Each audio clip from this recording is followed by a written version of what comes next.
¿Alguna vez usted se ha sentido defraudado, desanimado, incluso con ganas de tirar la toalla, como se dice coloquialmente, y también con deseos de no existir más?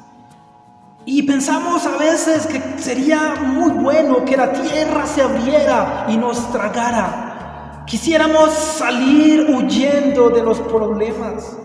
Quisiéramos escapar a un desierto o al fondo del mar. Quisiéramos estar lejos. Y muchas veces nuestros pensamientos nos quieren traicionar con deseos de decirle a Dios: Señor, quítame la vida. No tengo una razón de vivir. Pero es únicamente momentos críticos que ocurren de vez en cuando en nuestra vida. Si a usted le ha ocurrido algo así parecido, bienvenido a este mensaje de la palabra de Dios, que también es para usted. Y no únicamente para usted, para mí también lo es. Y la palabra de Dios, que es la verdad pura. Y Él nos la ha dejado a nuestro alcance en la actualidad para que podamos escudriñar sus escrituras, para que podamos meditar en su palabra.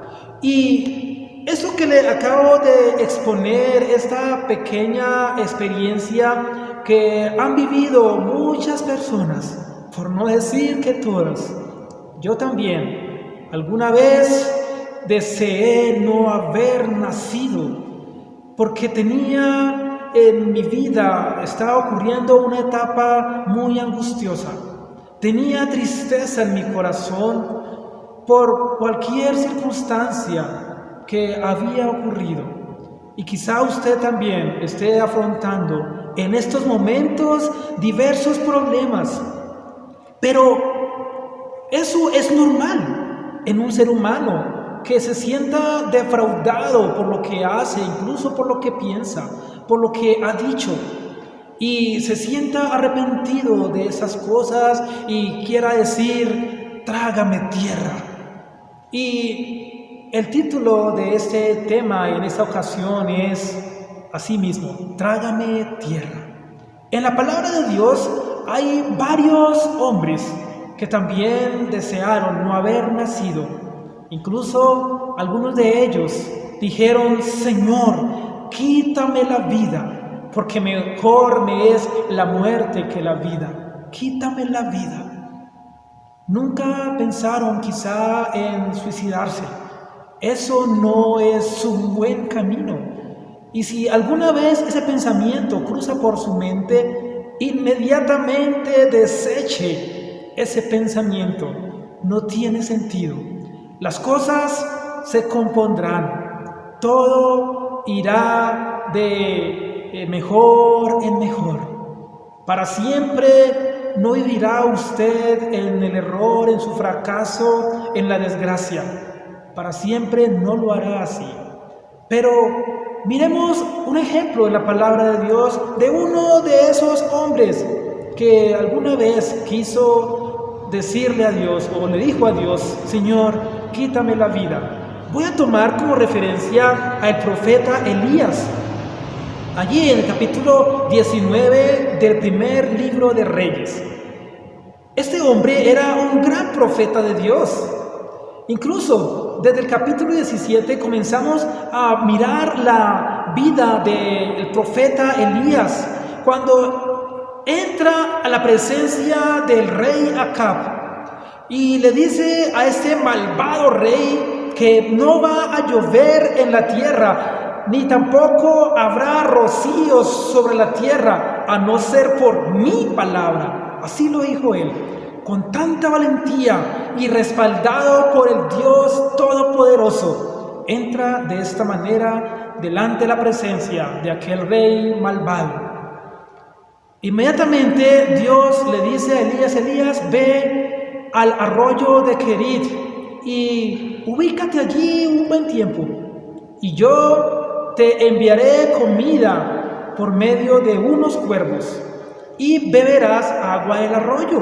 Así ocurrió. Dios mandó a los cuervos que llevasen carne y pan en la mañana y carne y pan en la tarde, para que el profeta pudiese ser sustentado allí junto al arroyo de Querid.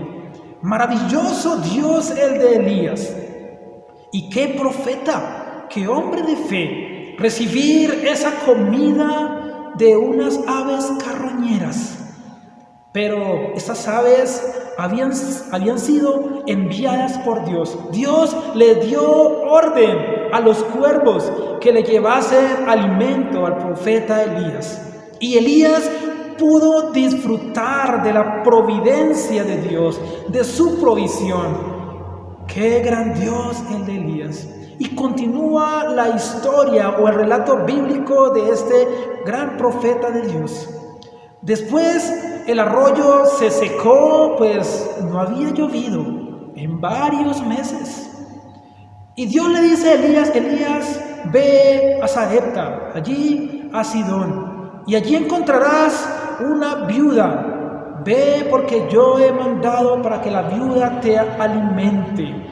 Y llega este profeta allí donde aquella viuda, la viuda de Sarepta, y lo que hace esta viuda con su hijo es preparar el último alimento que le quedaba a la cena. Tenía un poquito de harina para preparar un pan. Y dice ella: para comer este pan con mi hijo y dejarnos morir.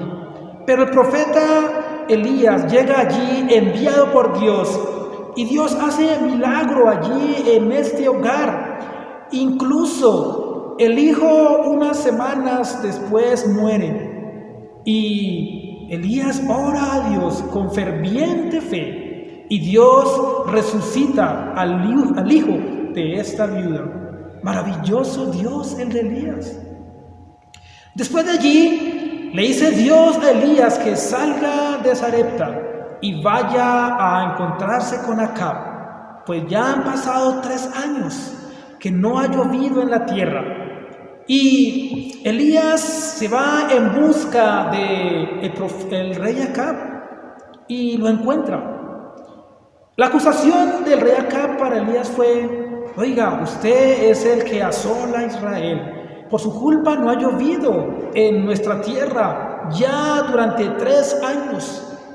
En Santiago 5 aparece exactamente el tiempo que no llovió. 3 años y medio que no cayó ni una sola gota de agua sobre la faz de la tierra.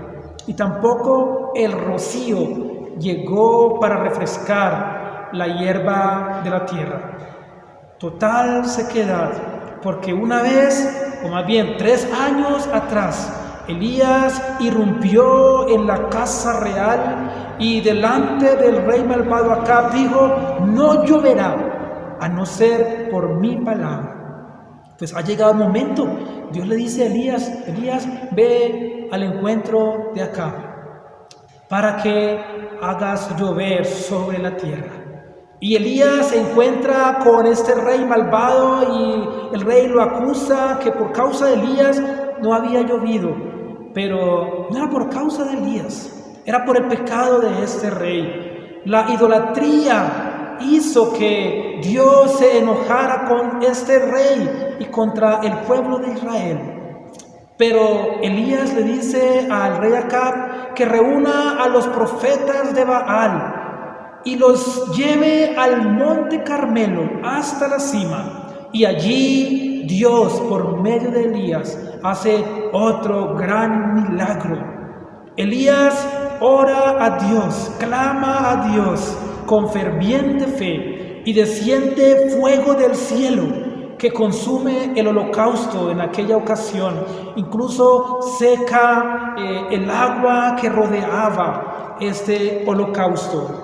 Y usted puede encontrar estos relatos bíblicos en primer libro de Reyes, capítulo 17, 18 y 19. Y ahora sí, entremos a la parte que nos interesa en este momento. ¿sí? Solo en este momento, porque toda la palabra de Dios es interesante y es muy importante.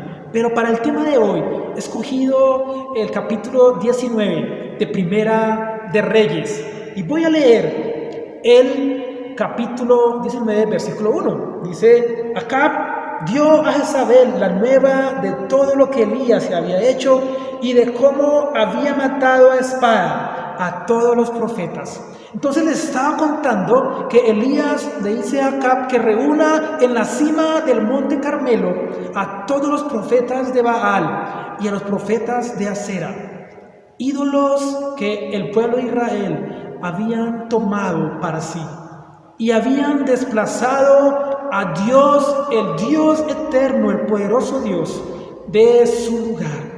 Habían despreciado al Dios vivo y verdadero y lo habían reemplazado por falsos dioses. Jezabel, aquí leemos que Jezabel escuchó de parte del rey Acab, quien era su esposo, así que Jezabel era la reina, escuchó la noticia de cómo Elías había degollado y matado a espada a los 450 profetas de Baal. Personas que invocaban el nombre del falso dios Baal y que hacían pecar al pueblo de Israel. Ellos inducían al pueblo a la idolatría. Por esa razón, Elías da muerte a los profetas. Y también todo falso profeta debía morir. Jezabel se entera y lo que hace, en lugar de arrepentirse, después de haber escuchado aquel relato de cómo Dios en aquel monte hizo descender fuego del cielo que consumió el holocausto, mientras que los profetas falsos de Baal habían invocado por largas horas a su dios Baal y este nunca les dio una respuesta. Pues esta reina malvada Jezabel envía un mensajero a Elías y le dice que así como él mató a sus profetas, ella también lo va a matar. Versículo 2 de Primera de Reyes, capítulo 19. Entonces envió Jezabel a Elías un mensajero diciendo: así me hagan los dioses y aún me añadan, si mañana a estas horas yo no he puesto tu persona como la de uno de ellos. La amenaza de la reina malvada Jezabel para el profeta Elías, el profeta de Dios. Versículo 3. Viendo pues el peligro, se levantó y se fue para salvar su vida, y vino a Berseba, que está en Judá, y dejó allí a su criado. Elías, el valiente profeta de Dios, aquí se ve acongojado, descorazonado y con temor de aquella malvada reina. Pues esta reina, unos años atrás, había mandado matar a los profetas de Dios y pocos habían escapado. Algunos habían sido escondidos en cuevas por hombres temerosos de Dios. Pero aquí Elías se derrumba y dice: saldré huyendo más bien, me iré, y así hizo. Viendo pues el peligro, se levantó y se fue. Berseba, una población a unos 160 kilómetros de Jezreel, donde está ubicado temporalmente el palacio o la casa real. Y allí vivía el rey Acab con su reina Jezabel. Así que desde Jezreel a Berseba, unos 160 kilómetros, y hasta allí huyó el profeta Elías con su criado, y en aquella población dejó a su criado, y él continúa la travesía a través del desierto durante un día caminando. Así que se aleja de la zona urbana donde había dejado a su siervo, y él sale y se va solo. el gran profeta de Dios, aquí con temor de que puede perder su vida.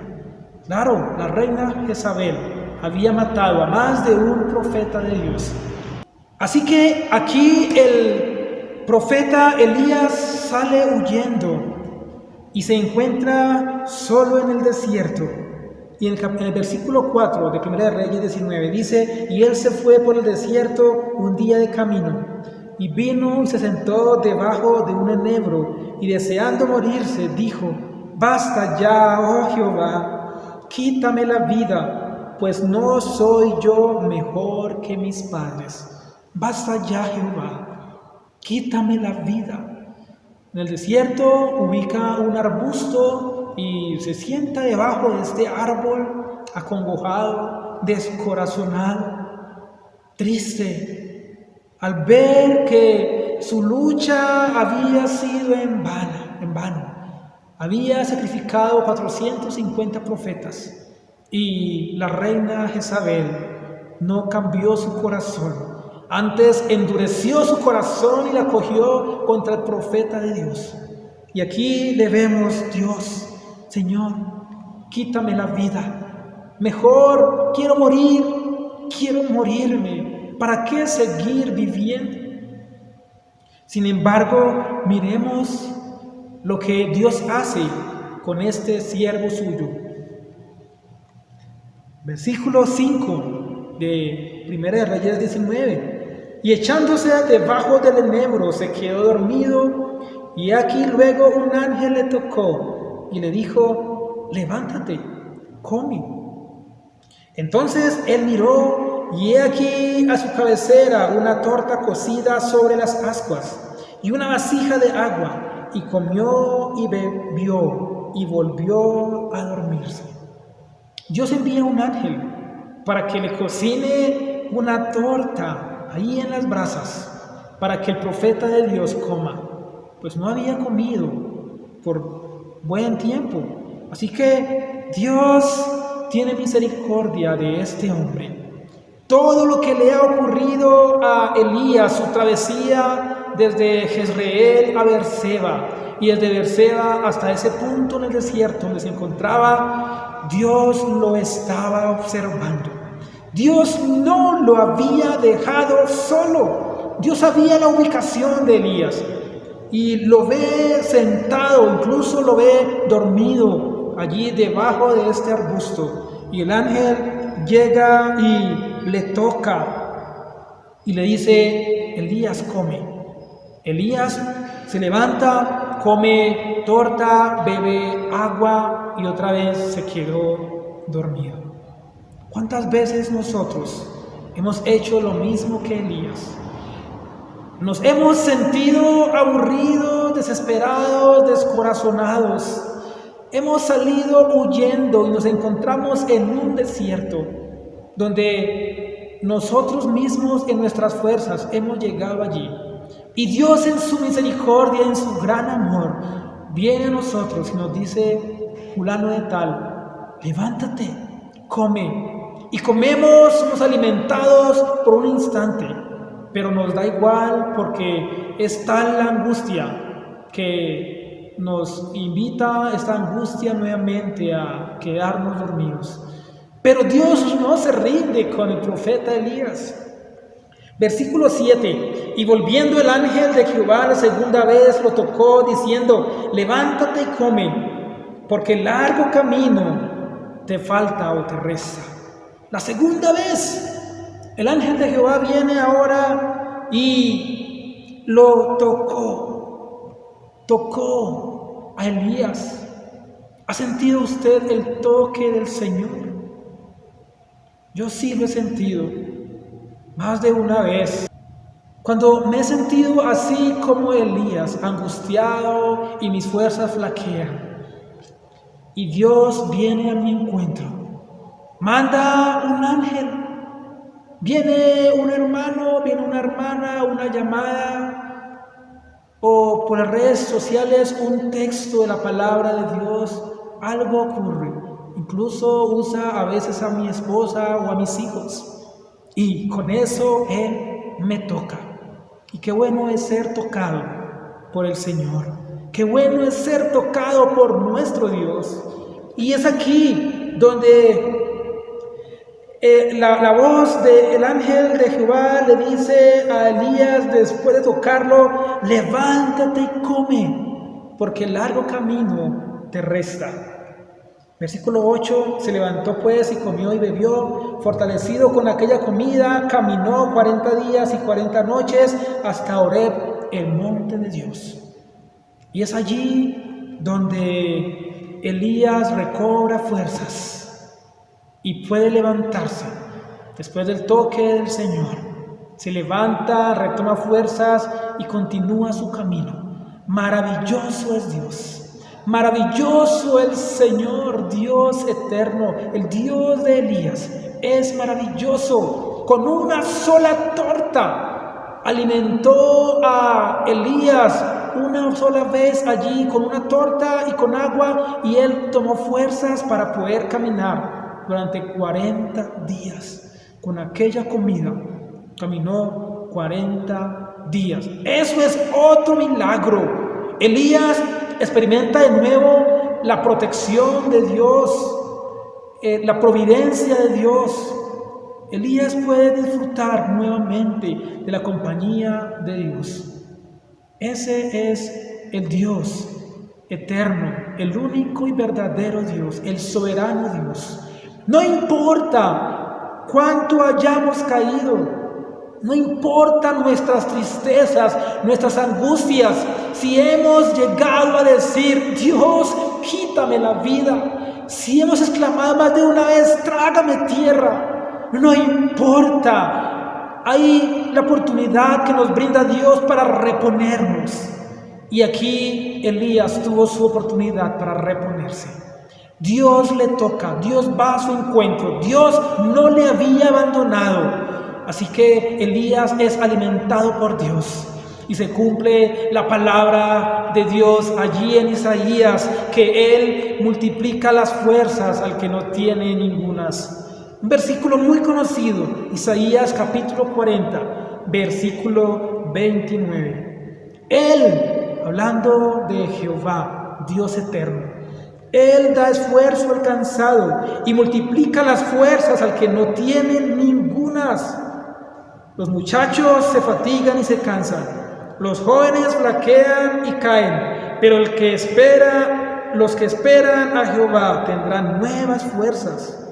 Levantarán alas como las águilas, correrán y no se cansarán, caminarán y no se fatigarán. Es bueno estar de parte del Dios de Elías. Y el Dios de Elías es el Dios de la Biblia. Y el Dios de Elías aún hoy sigue hablando, porque Él no ha cambiado. El Dios de Elías es el mismo, ayer, hoy y siempre. Ese es Dios eterno. Ese que pudo multiplicar las fuerzas a Elías. Ese que sostuvo a Elías durante 40 días por el desierto y lo alimentó. 40 días antes lo alimentó con una sola torta, con una torta. Ese Dios hoy todavía sigue obrando. No importa a dónde usted ha caído, no importa lo que usted ha hecho, no importa lo que ha pensado, no importa lo que usted ha dicho. Dios le dice hoy: vengan a mí todos los que están cargados y cansados, y yo los haré descansar. Vengan a mí. ¿Está usted cansado, angustiado, triste, acongojado, descorazonado? ¿Ha sido usted decepcionado por su esposa, por su novio, por su novia, por un hijo, por sus padres? ¿Ha sido decepcionado? No importa. Dios le dice: venga a mí, venga a mí. Usted está cansado, está cargado, venga a mí y yo lo haré descansar. El Señor Jesús dice esas palabras y Dios nos invita, el Señor Jesús nos invita a acudir a Él. Él nos dice que echemos todas nuestras cargas sobre Él. En el Salmo capítulo 55, versículo 22, maravillosa palabra de Dios. porque Dios es maravilloso. Y leo capítulo 55 de Salmos, versículo 22. Echa sobre Jehová tu carga y Él te sustentará. No dejará para siempre caído al justo. Echa sobre Jehová tu carga. Eso le faltó a Elías.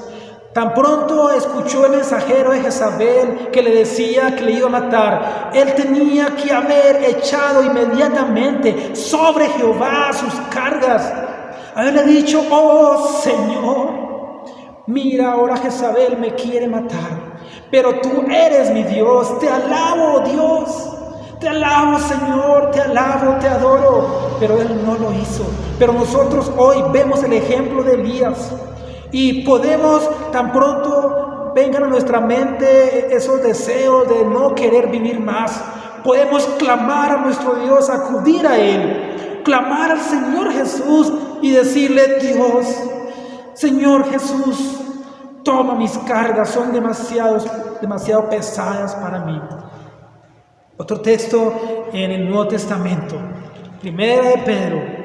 En la carta del apóstol Pedro, en el capítulo 5, versículo 7, dice: echando toda vuestra ansiedad sobre Él, porque Él tiene cuidado de vosotros. Echemos sobre el Señor Jesús nuestras cargas, nuestros anhelos, nuestros deseos, nuestros pensamientos, nuestras tristezas, nuestros dolores, nuestras alegrías, echando toda vuestra ansiedad sobre Él, porque Él tiene cuidado de vosotros. Pero si usted todavía no es un hijo de Dios, el Señor Jesucristo le invita a dejar todas sus cargas sobre Él, porque Él ya pagó sus pecados en la cruz. Jesús, el Hijo de Dios, el Santo Hijo de Dios, fue a la cruz por su pecado, por sus pecados. Y cuando usted acude a Él, usted será limpio de sus pecados. Usted tiene que creer que Jesucristo, el Hijo de Dios, es el único que le puede dar la vida eterna. No es por sus obras, no es yendo a los ídolos, no, es yendo a Jesucristo, quien murió en la cruz. Vaya a Él, acuda a Él, deje todas sus cargas sobre Él. Y cuando usted ya es hijo de Dios, usted está libre de esas cargas. Sin embargo, continuamos viviendo en este cuerpo, en esta carne que es débil. Y vienen a nuestras vidas pensamientos malos que tenemos que desechar con la palabra de Dios. La palabra de Dios nos limpia. Ella nos limpia, nos purifica. Es como agua que purifica, es agua que purifica. Y cada vez que vayamos a la palabra de Dios, sentiremos una limpieza interior. Y si estamos acongojados, vayamos a la palabra de Dios, vayamos al Señor Jesús, que nos invita: vengan a mí, vengan a mí. Deje sus pensamientos. Deje sus pensamientos, aquellos pensamientos de no seguir viviendo más. Deje todo eso a un lado. Deje esas cargas en las manos del Dios eterno, el Dios de Elías y el Dios que todavía actúa hoy. Dígale: Señor Jesús, necesito dejar mis cargas o mi carga sobre ti. Toma mi carga, que es demasiado pesada para mí, no la puedo llevar solo. Señor Jesús, límpiame de todo pecado. Creo que tú eres aquel que murió por mis pecados y tomaste mi lugar en aquella cruz, y que resucitaste y hoy estás sentado a la diestra del Padre. Toma mis cargas. Hazme libre, Señor, y cada día dame fuerzas. Amén. Dios le bendiga. Y cada vez que se sienta acongojado, su vida entristecida, no importa su situación, la que esté viviendo en este momento, vaya al Señor Jesucristo. Él quiere darle paz. Él es la paz. Bendiciones.